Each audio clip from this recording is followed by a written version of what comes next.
ये 16वीं शताब्दी की बात है। उस समय कामरूप यानी आज के असम पर राज कर रहा था कोच वंश, एक शक्तिशाली राजवंश।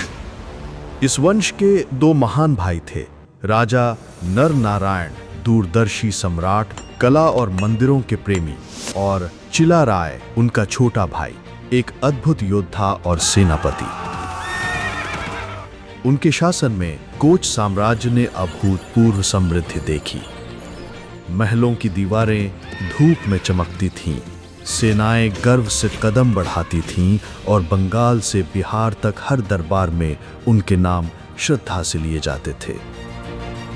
लेकिन वे जानते थे सत्ता चिरस्थायी नहीं होती। उन्हें कुछ और चाहिए था। उन्हें चाहिए थी अमरता। अमरता।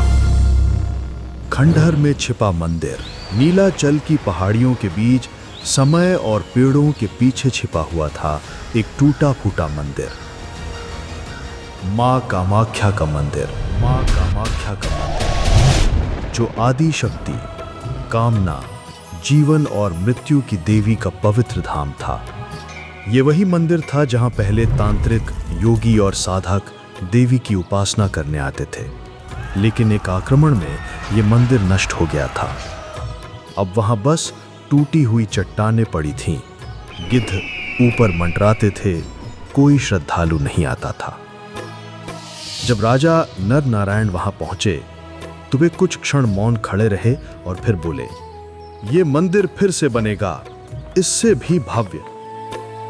दुनिया जानेगी कि मेरे राज में देवी का पुनर्जागरण हुआ है। उनका भाव भक्ति का था, लेकिन कहीं ना कहीं अहंकार भी था। वहीं पहाड़ियों में बचे खुचे कुछ तांत्रिकों में बेचैनी थी। एक भस्मधारी कौल तांत्रिक, जिनकी आंखें अंगारों जैसी और आवाज रेशम में लिपटी बिजली जैसी थी, राजा के पास आया। वो बोला, महाराज, देवी कामाख्या को सोना पसंद नहीं। उन्हें पूजा में अहंकार नहीं, समर्पण चाहिए। यदि पुनर्निर्माण करना है तो करें, पर विनम्रता से, वरना देवी का रौद्र रूप जागेगा जिसे कोई राजा भी सह नहीं पाएगा। राजा ने सिर हिला दिया और चेतावनी को नजरअंदाज कर दिया। मंदिर का पुनर्जन्म, निर्माण कार्य शुरू हुआ।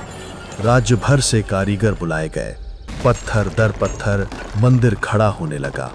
मूर्तिकारों ने शास्त्रों के दृश्य उकेरे, पुजारियों ने मंत्रोच्चारण शुरू किया, घंटे बजे, दीप जले और देवी के शिखर फिर से आकाश छूने लगी।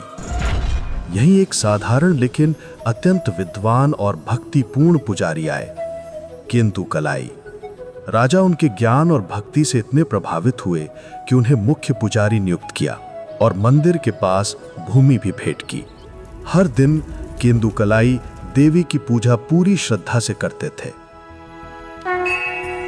और फिर कुछ चमत्कार ही घटित होने लगता है।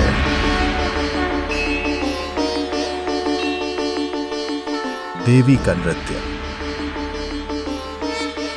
धीरे धीरे मंदिर में यह चर्चा फैलने लगी कि जब केंदु कलाई पूजा करते हैं तब मां कामाख्या स्वयं प्रकट होकर नृत्य करती हैं। कहा जाता था कि उन क्षणों में समय थम जाता था, हवा भारी हो जाती थी और एक दिव्य सुगंध फैल जाती थी।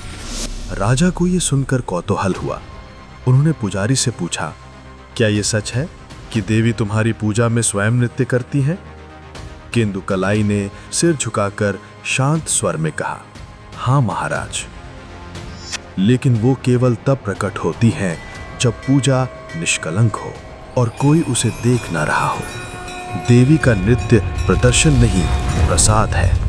लेकिन राजा का अहंकार जाग उठा था। मैंने मंदिर बनवाया है, देवी का दर्शन तो मेरा अधिकार है। उन्होंने सोना, रत्न और भूमि का लोभ देकर पुजारी को मना लिया। उसी रात राजा नरनारायण और चिला राय चुपचाप मंदिर में घुसे। वे पर्दे के पीछे छिपकर देवी का नृत्य देखने लगे। केंदु कलाई ने दीप जलाया, मंत्र पढ़े,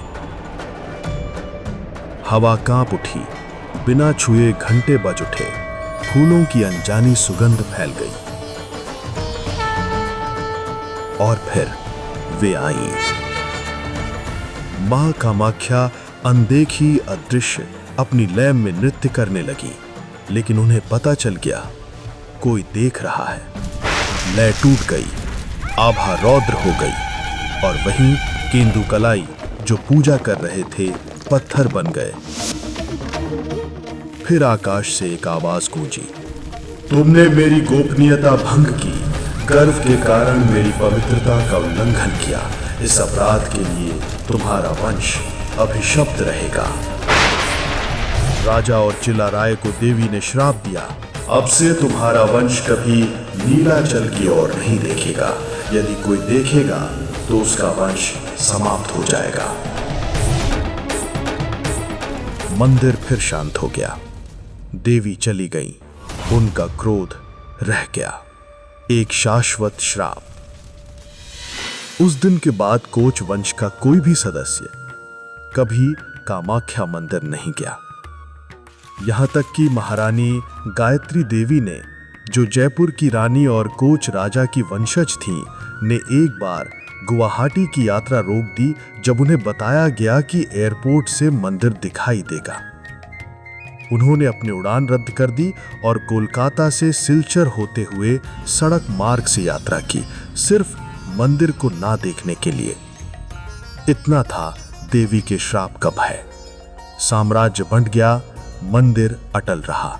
समय के साथ कोच वंश दो हिस्सों में बंट गया। कोच बिहार, पश्चिम बंगाल, जहां राज किया राजा नर नारायण ने। कोच हाजो, असम, जहां चिलाराय का राज्य था, पर श्राप दोनों ओर रहा। आज भी कामाख्या मंदिर नीलाचल की पहाड़ियों पर गर्व से खड़ा है। लाखों श्रद्धालु आते हैं, पीपल के पेड़ों के नीचे साधु ध्यान करते हैं और देवी की पूजा अब होती है श्रद्धा और विनम्रता से।